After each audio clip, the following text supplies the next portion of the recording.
Welcome dear students. शुरू करते हैं आज हमारे प्रोनाउंसिएशन से। स्टूडेंट्स, आपने देखा होगा कई शब्दों में हम जी लिखते हैं लेकिन जी हम बोलते नहीं हैं। जैसे कि साइन, डिजाइन, रिजाइन, जिसका मतलब इस्तीफा देना होता है। फॉरेन, FOREIGN, हम फॉरगन नहीं बोलते। क्या बोलते हैं? फॉरेन। ये शब्द तो आपको आते हैं, लेकिन मैं आपको यहां पर कुछ ऐसे शब्द बताऊंगा जिनमें हम जी नहीं बोलते। हमारा पहला शब्द है और वो है, स्टूडेंट्स नोट कर लीजिए, BENIGN। BENIGN, BENIGN। तो इसे आपने बिनाइगन नहीं बोलना। जी इसमें स्टूडेंट्स हम नहीं उच्चारेंगे। तो ये है बिनाइन। बोलकर बताएं क्या है ये? बिनाइन। बिनाइन। अब बिनाइन का मतलब होता है काइंड, दयालु। सो लिख लीजिए स्टूडेंट्स, आसान भाषा में बिनाइन को हम बोल देते हैं काइंड। जैसे एक सेंटेंस देखें, he is a benign person. ये कहने की बजाय he is a kind person, हम क्या कहेंगे? He is a benign person. Next is MALIGN। इसका उच्चारण होता है स्टूडेंट्स मेलाइन, मैलिगन नहीं। क्या है ये? मेलाइन। अब आप बताएं मेलाइन का मतलब क्या है? मैं आपको हिंट देता हूं। जैसे कि हमारे पास एक सेंटेंस है, देखिए, he is trying to malign my reputation. वो मेरी रेपुटेशन को मेलाइन करने की कोशिश कर रहा है। तो क्या मतलब मेलाइन का? आसान भाषा में हम कह सकते हैं मेलाइन मीन्स खराब करना, गंदा करना, मैला करना, खराब करना। ये इसके डिक्शनरी के मीनिंग्स हैं। सो रेपुटेशन को खराब करने की इंग्लिश, स्पॉइल द रेपुटेशन, तो आपको आती है। अब आपको एक नया एक्सप्रेशन और आने लग गया और वो है मेलाइन द रेपुटेशन। रेपुटेशन को खराब करने की इंग्लिश क्या कहेंगे? बोलकर बताएं। Malign the reputation. So he is trying to malign my reputation means वह मेरी रेपुटेशन को खराब करने की कोशिश कर रहा है। मेलाइन मीन्स खराब करना। Next is FEIGN। इसका सही उच्चारण है स्टूडेंट्स फेन, फेगन नहीं। जी इसमें हम नहीं बोलेंगे, ये है फेन। जी, फेन का मतलब होता है ढोंग करना। इसे हम प्रिटेंड का सिनोनिम मान सकते हैं। प्रिटेंड का मतलब भी होता है ढोंग करना। सो फेन मीन्स ढोंग करना। सेंटेंस से हमें पता चलेगा इसका सही मीनिंग। मान लीजिए हमने कहना हो, अरे वो ना सो नहीं रहा, जस्ट सोने की एक्टिंग कर रहा है, सोने का ड्रामा कर रहा है, सोने का ढोंग कर रहा है वो। तो हम कहेंगे, oh, he is not sleeping, he is feigning sleep. वह स्लीप को फेन कर रहा है। स्लीप को फेन करने का मतलब स्लीप का ढोंग कर रहा है। ही इज फेनिंग स्लीप। अच्छा, एक और सेंटेंस मान लीजिए हमने कहना हो, अरे वो ना सचमुच अंधा नहीं है, ही इज नॉट ब्लाइंड, वो ब्लाइंडनेस का ढोंग करता है या ढोंग कर रहा है। Oh, he is feigning blindness. He is feigning blindness. So feign आपको समझ में आ गया। बताएं इसका मीनिंग क्या है? ढोंग करना। ढोंग करने की English feign. Next is REIGN। इसका उच्चारण है स्टूडेंट्स रेन, रेगन नहीं, रेन।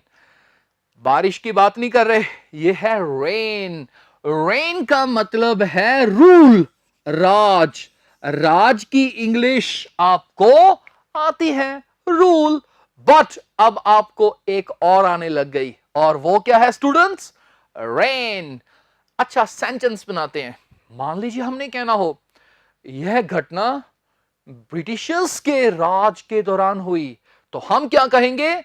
दिस इंसिडेंट हैपेंड, क्या कहा बोलो? This incident happened during the rain of, during the reign of means during the rule of, this incident happened during the reign of Britishers।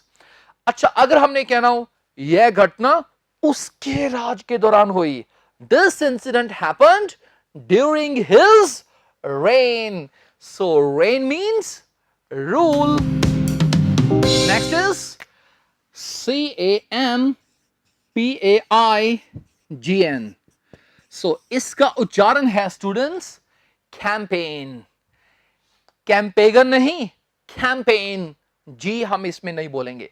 Campaign का मतलब अभियान बोल देते हैं हम। मान लीजिए हमने कहना हो हमने नशों के खिलाफ एक अभियान चलाई है, तो हम क्या कहेंगे? We have started a campaign against drugs. So campaign means अभियान, मुहिम बोल देते हैं इसे आसान भाषा में हम। अच्छा, अभियान की इंग्लिश एक और होती है स्टूडेंट्स, वो भी नोट कर लें, ड्राइव। सो ड्राइव का मतलब एक तो होता है चलाना, गाड़ी चलाना is driving a car, but drive का मतलब अभियान भी होता है। जैसे हमने कहना हो we have launch, we have started a drive against drugs. So अभियान के लिए दोनों वर्ड्स बोलकर बताएं, कैंपेन और ड्राइव। तो इसी से मिलता जुलता एक शब्द है स्टूडेंट्स, लेकिन मीनिंग का बहुत फर्क है। CHAMPAGNE, इसमें हम जी नहीं बोलेंगे, ये है शैंपेन। जब हमने देखा है जीतते हैं लोग, खुशी मनाते हैं, तो शैंपेन्स की बॉटल्स खोलते हैं, उससे के स्पेलिंग होते हैं ये CHAMPAGNE। चैंपेगने नहीं बोल देना, क्या है ये? Champagne, champagne. Next is CONSIGN, consign. Consign नहीं, कंसाइन। कंसाइन का मतलब लिख लीजिए स्टूडेंट्स, भेजना। हम सामान वगैरह इधर से उधर भेजते हैं, तो भेजने की इंग्लिश ठीक है सेंड बोल देते हैं, बट ये वर्ड नोट कर ले, कंसाइन। क्यों ना एक सेंटेंस देखें हम। मान लीजिए हमने कहना हो he has consigned the goods to Paris, उसने सामान को पेरिस भेज दिया है। गुड्स का मतलब सामान होता है, इसलिए बच्चों मालगाड़ी को हम गुड्स ट्रेन बोल देते हैं। अच्छा, कंसाइन से वर्ड बनता है कंसाइनमेंट, MENT पीछे लग जाता है, कंसाइनमेंट। कोई भी जो हम इधर से उधर सामान भेजते हैं उसे हम क्या बोल देते हैं? कंसाइनमेंट। जी आज कंसाइनमेंट आएगी वहां पर, जी कंसाइनमेंट पहुंच चुकी है। सो ओरिजिनल वर्ड क्या है हमारे पास? कंसाइन। Next is PARADIGM।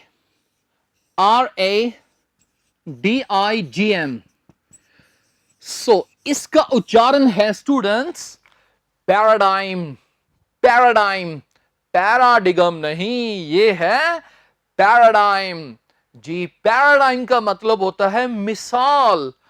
जी हां, जैसे एग्जाम्पल होता है, हम इसे इस प्रकार यूज करते हैं। मान लीजिए हमने कहना हो वो उस चीज की मिसाल है, वो उस चीज की मिसाल है। जैसे हमने कहना हो अरे वो तो ज्ञान की मिसाल है, तो हम क्या कहेंगे? He is a paradigm of knowledge.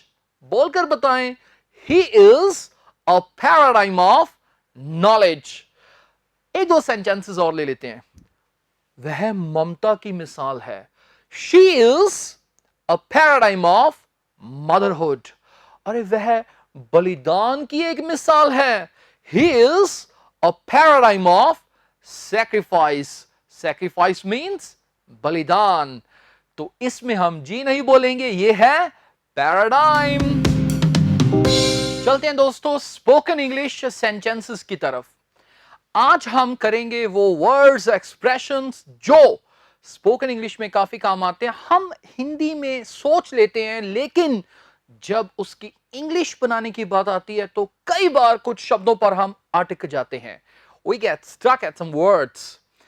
जैसे हमने कहना हो यार एक्सीडेंट के बाद ना, एक्सीडेंट के बाद वो बैसाखियों की सहायता से, बैसाखियों की मदद से चलता है।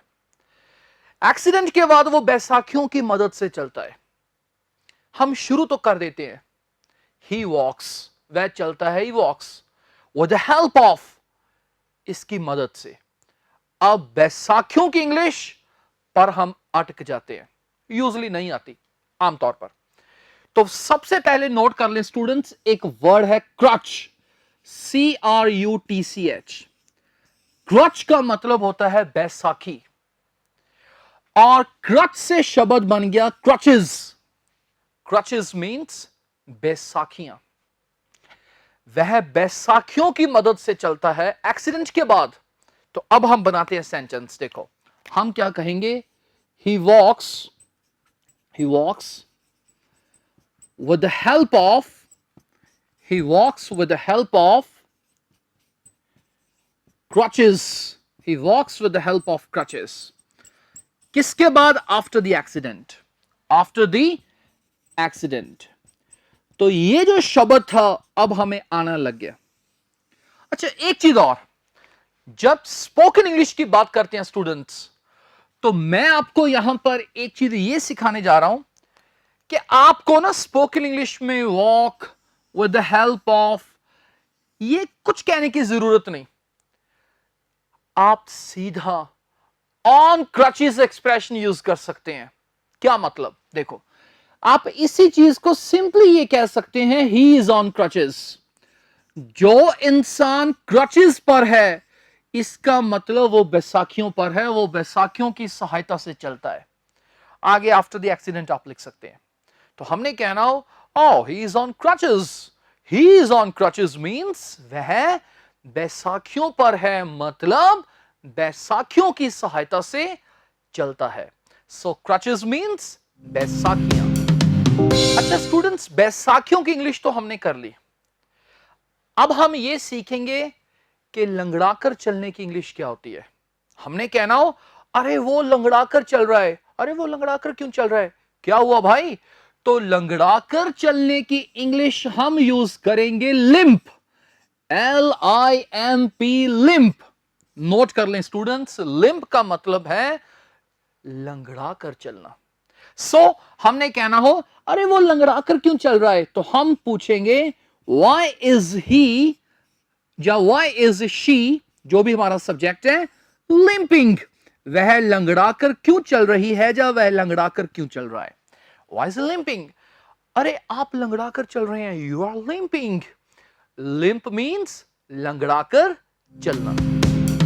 Next is, हम अक्सर कहते हैं स्टूडेंट्स कि मेरा वहां दिल नहीं लगा, मेरा वहां दिल लग गया। किसी जगह पर हमारा दिल लग जाता है, किसी शहर में हमारा दिल नहीं लगता। ये दिल लगने की इंग्लिश क्या होती है? मान लीजिए हमने कहना हो, यार मैं वहां गया लेकिन मेरा वहां दिल नहीं लगा। तो इसे इंग्लिश में स्टूडेंट्स हम इस एक्सप्रेशन की मदद से बनाएंगे, फील एट होम। नोट कर ले स्टूडेंट्स, क्या है फील एट होम का मतलब होता है घर जैसा महसूस होना, मीनिंग दिल लगना। अब सेंटेंस से और समझ आएगा, मेरा वहां दिल नहीं लगा, मेरा वहां मन नहीं लगा। तो हम क्या कहेंगे, आई डिड नॉट, या स्पोकन में हम डिडंट बोल देते हैं, आई डिडंट, डिड नॉट के बाद first form, I didn't feel at home. कहां पर? उसके बाद हम लिख देंगे there. So this is very important, I didn't feel at home there. अरे मैं तो वापस आ गया यार, आई जस्ट केम बैक। क्यों? I didn't feel at home there, मेरा वहां दिल नहीं लगा। अच्छा अगर हमने कहना हो कि मेरा नई नौकरी में दिल नहीं लगा, तो हम यही कहेंगे, I didn't feel at home in the new job. So ये जरूरी नहीं कि शहर इस चीजों का किसी प्लेस का नाम हो, आप नौकरी वगैरह के लिए भी यूज कर सकते हैं। हम कह सकते हैं मेरा नई नौकरी में दिल नहीं लगा, आई didn't feel at home in the new job. किसी नई नौकरी में मेरा दिल नहीं लगा और मैंने नौकरी छोड़ दी, I just left my job. So feel at home का मतलब क्या है स्टूडेंट्स? दिल लगना। हमने कहना हो, एक और एग्जांपल ले लेते हैं, यार मेरा दिल्ली में दिल नहीं लगा, तो हम क्या कहेंगे? Oh I didn't feel at home in Delhi. मेरा नई नौकरी में दिल नहीं लगा। Oh I didn't feel at home in the new job. अच्छा, अगर हमने कहना हो मेरा ना अब नई नौकरी में दिल लगना शुरू हो गया, अब मेरा दिल लगने लग गया इस नई नौकरी में, तो उसकी भी एग्जांपल ले लेते हैं, ये और ज्यादा आपको समझ में आ जाएगा। तो हम उसे कह देंगे I have started, I have started. ये जो स्टार्ट शब्द है ना स्टूडेंट्स, इसके बाद अगर कोई वर्ब आए तो आप डायरेक्ट आईएनजी का इस्तेमाल कर सकते हैं। I have started feeling at home. I have started feeling at home means मेरा दिल लगना शुरू हो गया। कहां? इन माई न्यू जॉब, मेरी नई नौकरी में।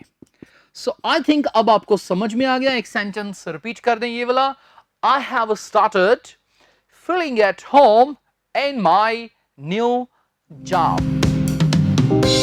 नेक्स्ट स्टूडेंट्स, अगर हमने कहना हो वह गंजा हो रहा है, तो इसकी इंग्लिश हम कैसे कैसे कह सकते हैं, आओ सीखें।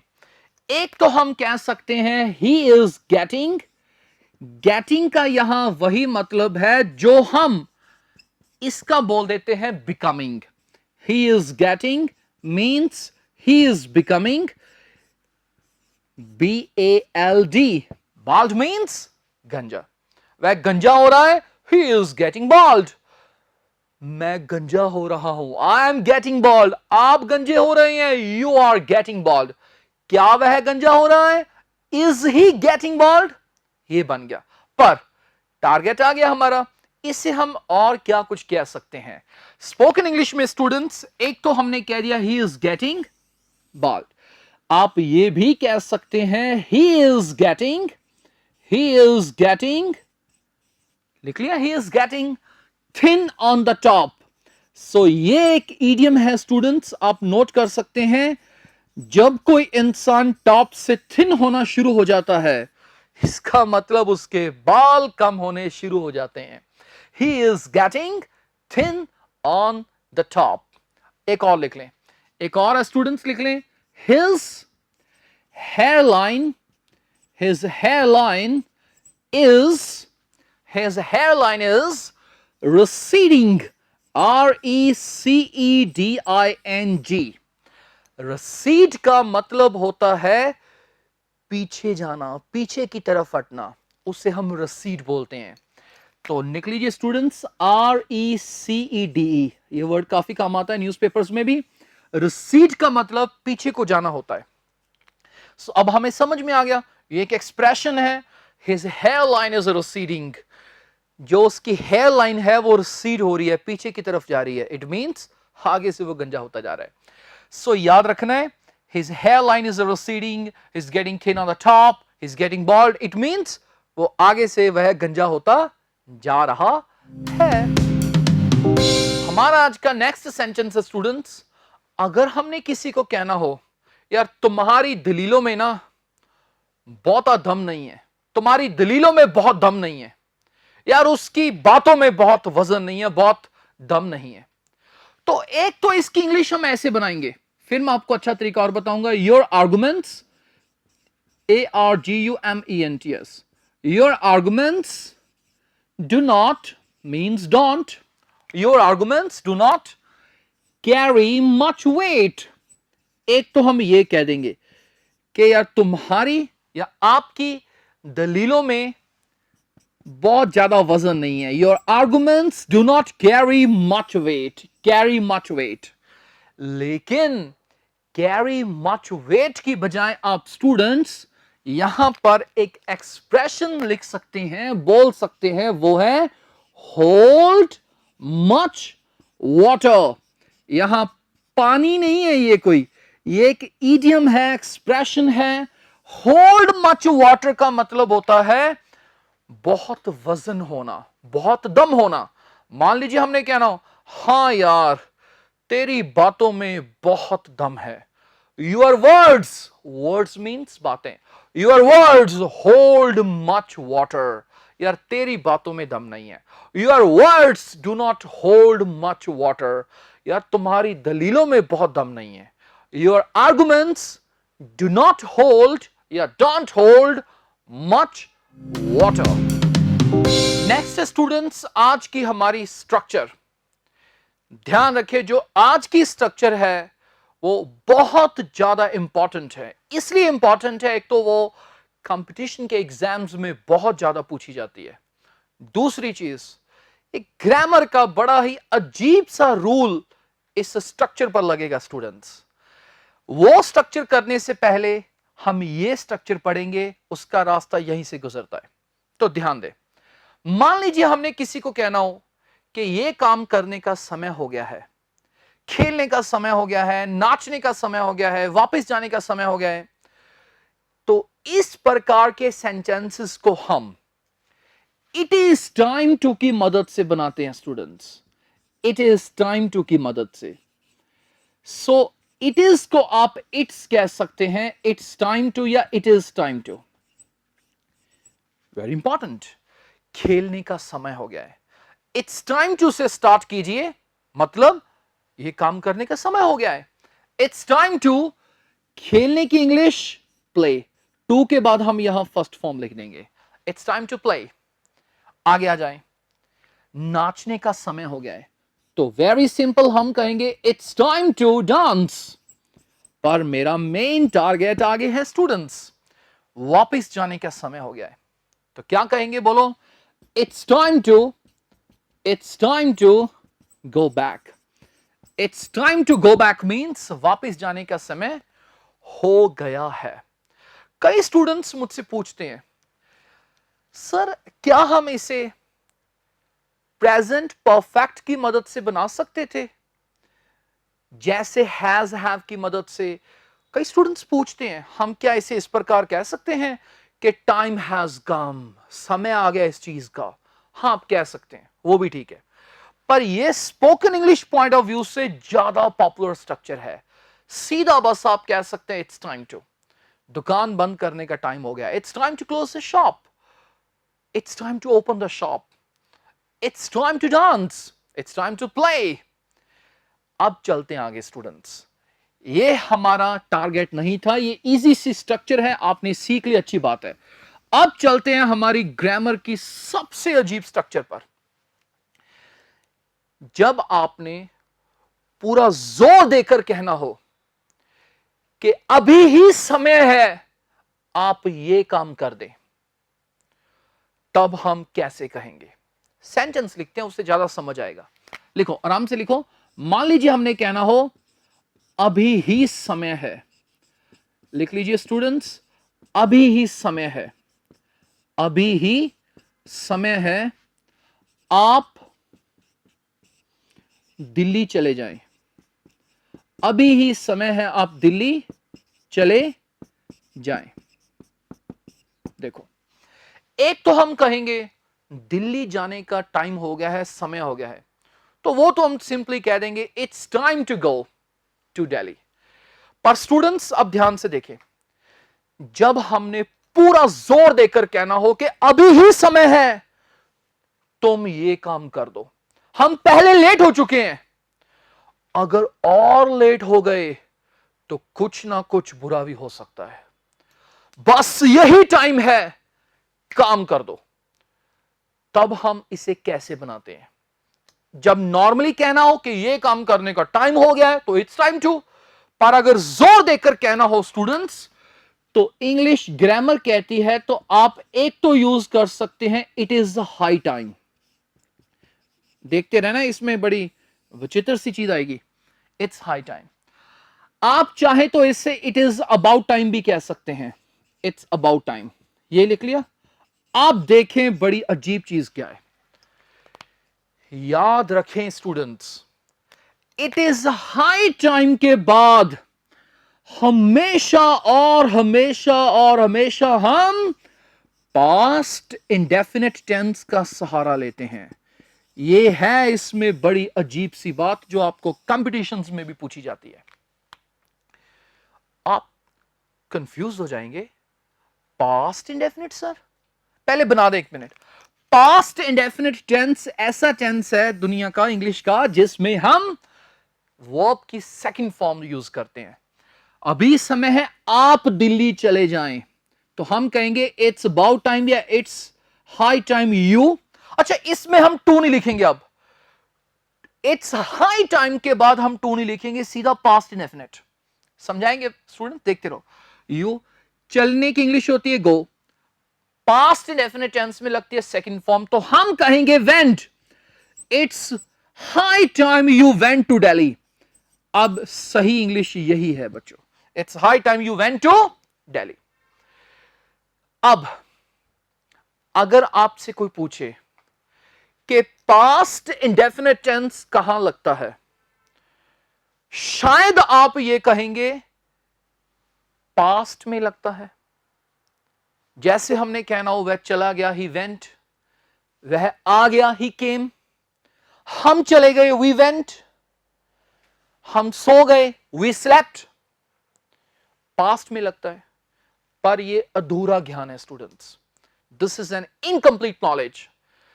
आपको हैरानी होगी जानकर, पास्ट इंडेफिनिट टेंस सिर्फ पास्ट के लिए लगता है, यह गलत बात। ये और भी लगता है, ये हम प्रेजेंट में इट इज हाई टाइम के बाद भी यूज करते हैं। चीजों के कई की मीनिंग होते हैं, एक एक शब्द के कई मीनिंग होते हैं, वुड के कई मीनिंग होते हैं स्टूडेंट्स, कुड के कई मीनिंग होते हैं। इसी प्रकार याद रखना है आपने, past indefinite tense it is high time वाली स्ट्रक्चर में हम प्रेजेंट में यूज करते हैं। जब हमने जोर देकर कहना हो अभी ही समय है सरकार गरीबी कम करे, अभी ही समय है सरकार सख्त कानून बनाए, अभी ही समय है आप चले जाएं, अभी ही समय है हम मेहनत करें, अभी ही समय है तू सुधर जा, मतलब बस यही समय है, पहले लेट हो चुके हम। तो स्टूडेंट्स याद रखें, इट इज हाई टाइम के बाद पास्ट इंडेफिनिट, पास्ट इंडेफिनिट। अच्छा, ये जरूरी नहीं, आजकल मॉडर्न इंग्लिश में बच्चों सीधा ये भी लिख देते इट्स टाइम, बस कई बार हाई नहीं भी लिखते, बस उसके बाद अगर आपने पास्ट इंडेफिनिट लिख दिया तो इसका मतलब ये हो गया कि जो बोलने वाला है वो बहुत जोर देकर कह रहा है, वो और वो ये कह रहा है कि यही टाइम है, ये कम कर दे। क्लियर होगी चीज? बहुत से स्टूडेंट्स पता है क्या करते हैं, इस स्ट्रक्चर को ऐसे बना देते हैं, अगर हमने कहना हो अभी ही टाइम है आप दिल्ली चले जाएं, तो इस प्रकार बना देंगे, it's high time that you should go to Delhi. आप देखेंगे बहुत 80-90% स्टूडेंट्स इस प्रकार बना देंगे, you should go to Delhi. देखने में अच्छा लगता है, ये बिल्कुल गलत है स्टूडेंट्स, एब्सोल्युटली रॉन्ग, ये कभी नहीं होता। कॉम्पिटिशंस में पूछेंगे आपको।